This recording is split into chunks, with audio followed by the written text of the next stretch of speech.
Hey y'all, I'm Wilson. I am still up here at my buddy's shop working on these hoods. I was just doing a video on a curved vent hood, on laying out the ribs, drawing the curve, and all that. This is the jig I was talking about on that video that I was making. This is after I cut it. Like I say, I cut that curve with a jigsaw. Took it over that little edge sander there, took it over there and sanded it nice and smooth. Got me a nice curve on it. That's the curve for my vent hood right there. So I figured I'd get y'all on here one more time and show y'all how I cut my ribs out on here. Now I've got this jig, I've got it screwed down to the table.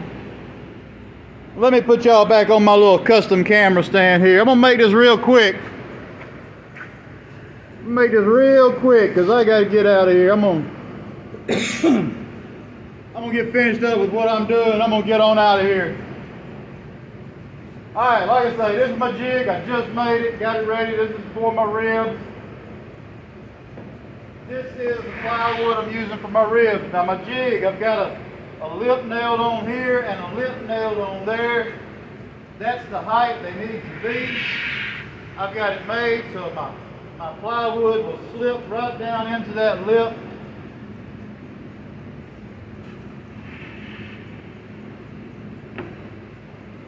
My plywood slips in there and it holds it pretty much in place. I've already cut this front, so I'm fixing to start cutting the rest of the ribs out. And I have got it set up. Like I say, I've got this screwed down and I have got it set up where I can come 3 inches to my point, and that's what I want to cut my ribs out. I'm using that router to cut them with. I'm going to take and screw this down right here.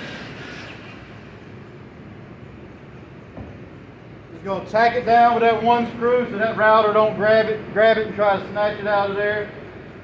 It's locked in with that top, so it's not going to move.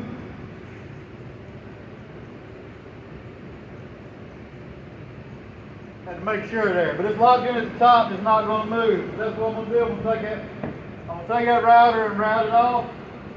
Now, if you got a little bit of ADHD, the way I'm doing this might mess with you, because what I'm doing is I'm going to take my router. This jig represents the front of my curve. So when I take my router and cut down it, it's going to cut the front of the curve on one piece, and it'll cut the back side of the other piece.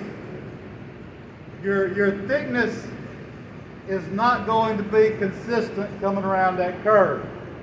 Don't let that bother you. I've checked it top and bottom. I always check. I'm trying to keep it around 2.5. But like I say, that's not crucial. Don't overthink that. But right here, I'm using a 1/2 inch router bit. Right here I've got 3 1/8. So when 1/2 inch comes out of that, that's going to leave me 2 5/8, which is not too much. It's not too much that it's going to mess with me. But right here, I've got measured out to 3 inches. This is where I was getting my measurement cut from. I come out 3 inches, and that means when I run my router from here to this point, it's going to be 2 1/2. But when I actually get on the curve, I'm showing 2 1/2 right there. So when I end up running my router through there, right there is only going to end up being 2 inches. And you can take your tape measure and kind of run it down the curve, and you can watch it grow.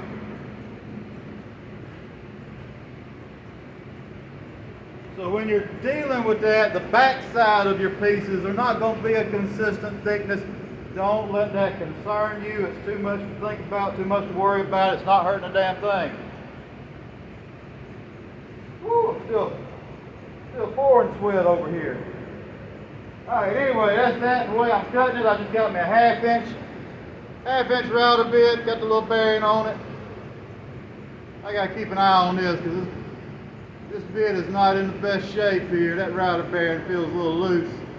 I sure don't want it to come loose on me. But what I'm doing, I'm cutting through this with a router bit. If you're cutting through something like that, try to get a router bit with a 1/2 inch shaft. If you use the bits with a 1/4 inch shaft, try to go cutting through plywood, stuff like that.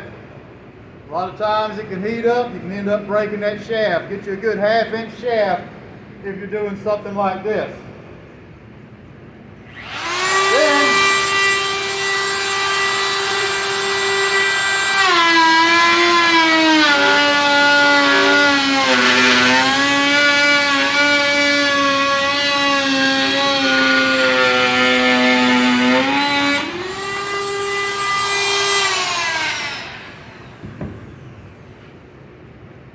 That's all it is to it. Don't try to force your router through it. Just take it easy. Go on through.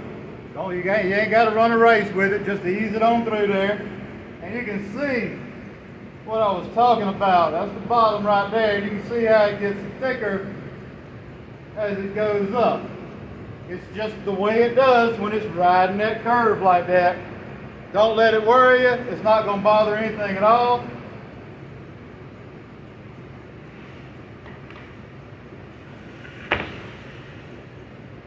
That is my first rib. I'll give you a little sneak peek the way it's going to go together. That's my bottom. It's going to plunge out right there, and that's my top. But that's going to be, that is the beginning right there. Alright, now I got to cut the rest of these ribs out. I just wanted to show y'all how I was doing that. I'm fixing to shut y'all off here. I appreciate y'all. Y'all have a good one, and maybe I'll do another video before I get out of here. I'm not sure. I got to get this thing started putting it together, so let me see how far I get, and I'll see y'all on the next one.